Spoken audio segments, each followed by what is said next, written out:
तद्बुद्धिं च बुधो गुरुश्च गुरुतां जीवश्चिरं जीवितां साम्राज्यं भृगुजोर्कुजो विजयतां राहुरे बलोत्कर्षतां केतुर्यच्छति वाञ्छितमिदं पत्री यदीयोत्तमा। तो हम सब लोगों की जन्मपत्री में सूर्य को लेकर के नवग्रह लग्न स्पष्ट करने के आधार से अनेक स्थानों पर बैठे होते हैं, क्योंकि हमारा यह जो पूर्ण शरीर है यह सूर्य है, हमारा मन जो है वह चंद्रमा है, हम जब सांस ले रहे होते हैं तो मंगल है, हम जो बोल रहे हैं हमारी वाणी जो है वह बुध है, हमारे भीतर ज्ञान का जो भंडार है वह बृहस्पति हैं, हम लोगों को जो अच्छे व्यसन हैं वह शुक्र हैं, और हम लोगों के शरीर में जिन जिन स्थानों पर हमारा शरीर किसी पीड़ा से व्यथित हो तो वह शनि है। अब चूँकि आज 29 मार्च सन 2025 है, तो आज ही के दिन भगवान सूर्य के पुत्र शनि कुंभ राशि से मीन राशि में जा रहे हैं, तो मेष राशि पर इनकी दृष्टि आ जाएगी और कुंभ राशि पर इनके चरण होंगे।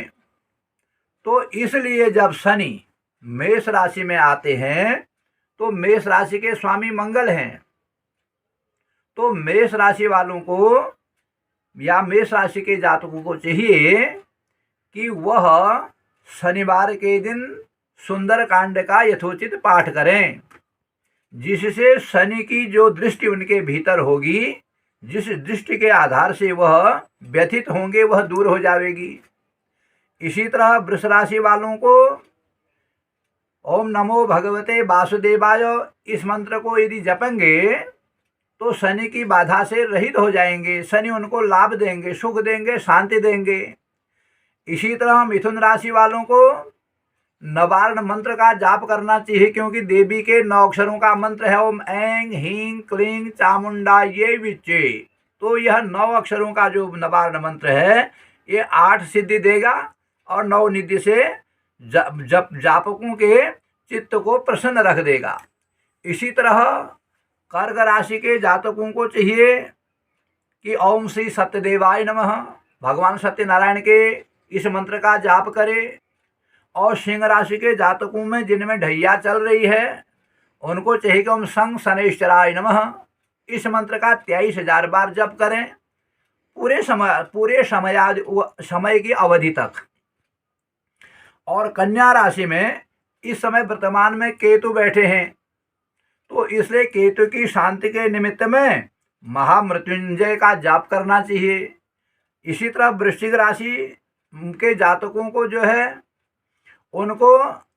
भगवान शंकर के निमित्त में जलाभिषेक करना चाहिए। और इसी तरह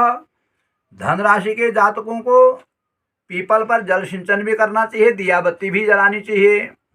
इसी तरह मकर राशि के जातक जिनकी राशि मकर हो तो उनमें अभी अभी लात का शनि गया है, इसलिए वह सुंदरकांड के साथ हनुमान जी का पाठ भी करें ओम हंग हनुमते नमः। और इसी तरह कुंभ राशि में बैठे हैं, कुंभ राशि में अब चरण चले गए, तो कुंभ राशि के जातकों को शनिवार के दिन घृत छाया मतलब बिलोए हुए घी में अपनी फोटो देखनी चाहिए, ओम ओम संग शनैश्चराय नमः इस मंत्र का जाप करना चाहिए। और मीन राशि वालों को भगवान शनि को संतुष्ट करने के लिए उनको तेल से स्नान कराना चाहिए। तो भगवान शंकर जिनके नाम के जप में मृत्यु को भी जीतने की ताकत है, जिनको मृत्युंजय कहा गया, जिनके सामने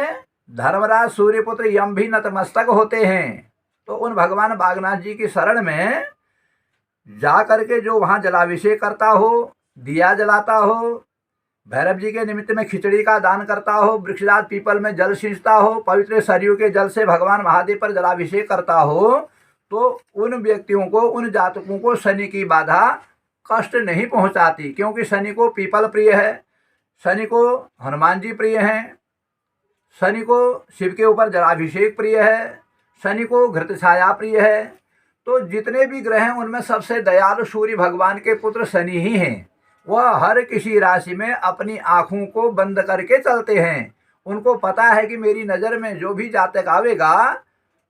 तो वह बच नहीं पावेगा। इसलिए शनि इतने दयालु हैं कि वह दोनों आंखें बंद करके चलते हैं। इसीलिए तो शनि की दशा जब आंखों को बंद करके चलते हैं तो उस कालखंड में देर लगती है। चंद्रमा 2.5 दिन में जितना चलते हैं,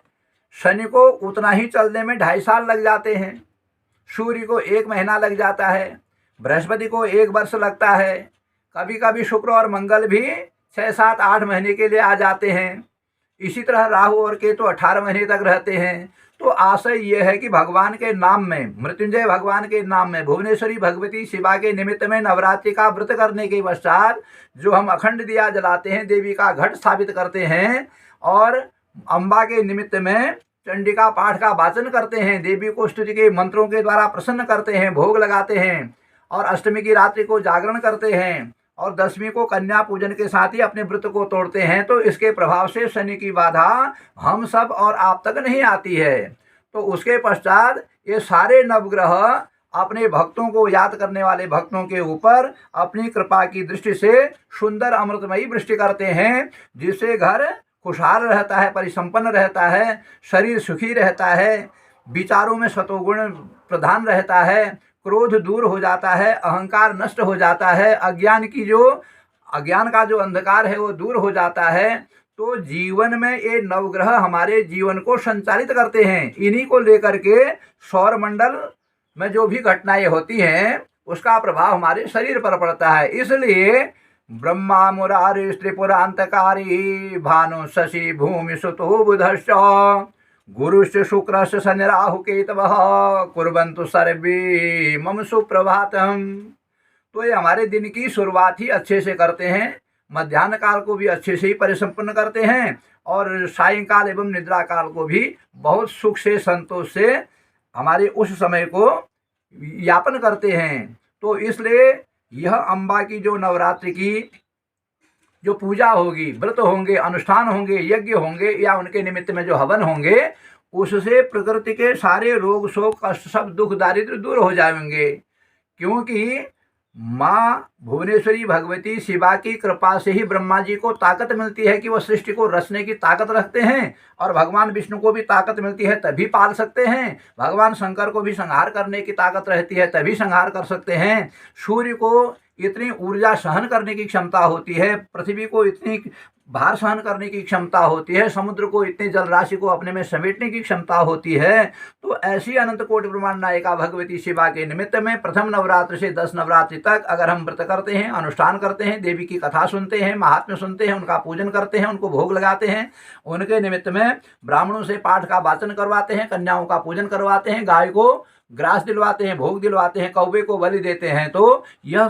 संवत्सर जिनका नाम जिस सिद्धार्थी है, हम सब और आप लोगों की सारी मनोकामनाओं को बहुत अच्छे ढंग से, बहुत प्रसन्नता से, बहुत खुशी से इस वर्ष को संपन्न करवाता है। तो इसलिए सूर्य को आदि लेकर नवग्रहों की भी हम लोगों पर अच्छी कृपा दृष्टि बनी रहे। प्रथम नवरात्र से या हनुमान जयंती तक के सारे नवरात्र जो पक्ष हैं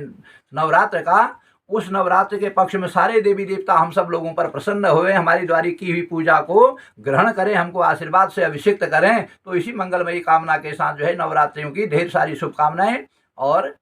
शुभ आशीर्वाद।